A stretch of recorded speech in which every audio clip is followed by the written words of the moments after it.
Hello everybody, this is Toys R Us, and for this special figure showcase and review we're going to be looking at the 1992 Autobot Turbomaster boss figure. So what we're going to do in this video, we're going to have a detailed look at him in both of his modes, help you decide how you want to display him. I'm going to show you a couple of his gimmicks and how they all work. I'm going to show you the accessories that come with him and point out things that you need to be aware of if you have to purchase one for yourself.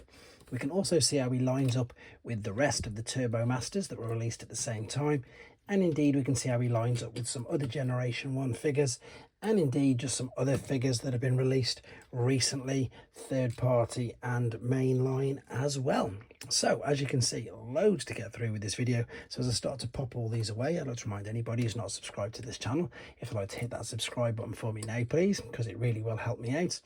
And let's bring these completely out of the way, because this figure, it's such a cool figure, to be honest. Don't get me wrong, it is super basic, and I know that there's always quite a big argument between some of the later Generation 1 figures, because I suppose if you look at them, they did seem to go backwards with I suppose how clever they were with regards to articulation, with regards to transformation process. They did seem to go a little bit more basic, but what I really liked about these is the little gimmicks that they had, and the fact that they were just quite a bit of fun as well.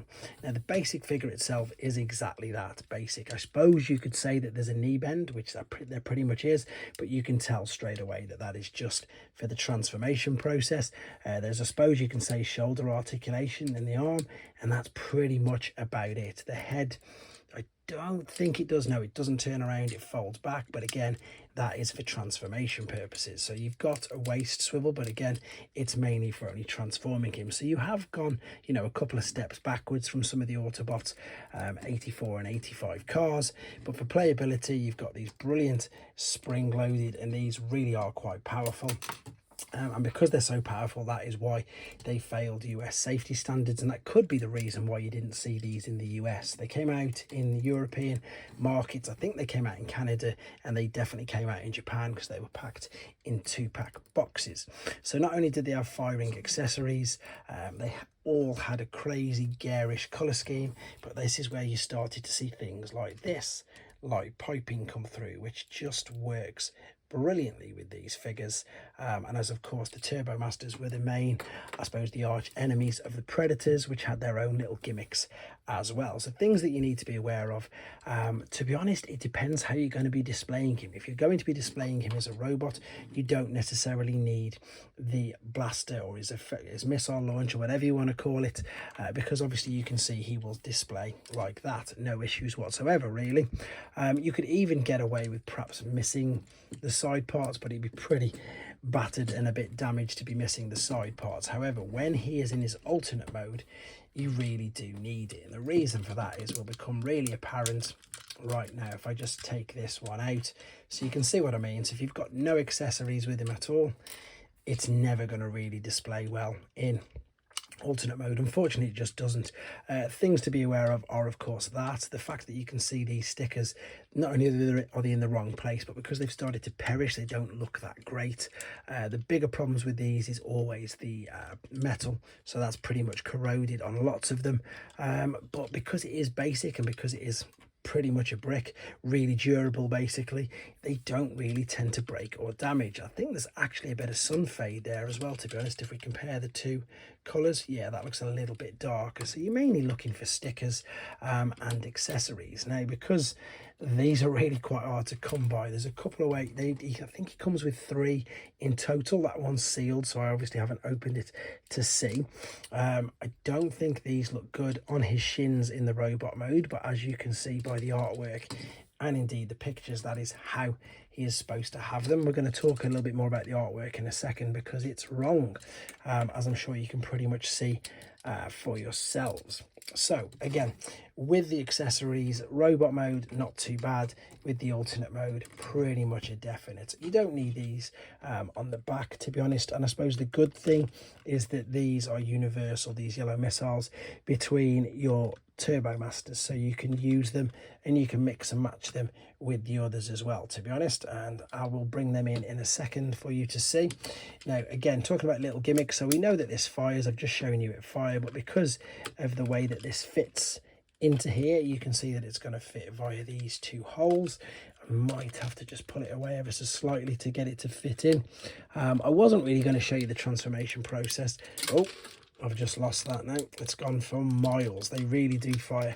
That's a shame. You can pivot this up and down, which is great.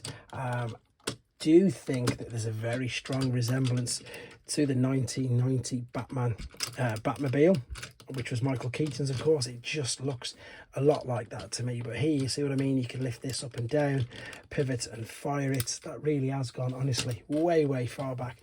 So I suppose with these, you don't even need to have them in. It looks okay like that.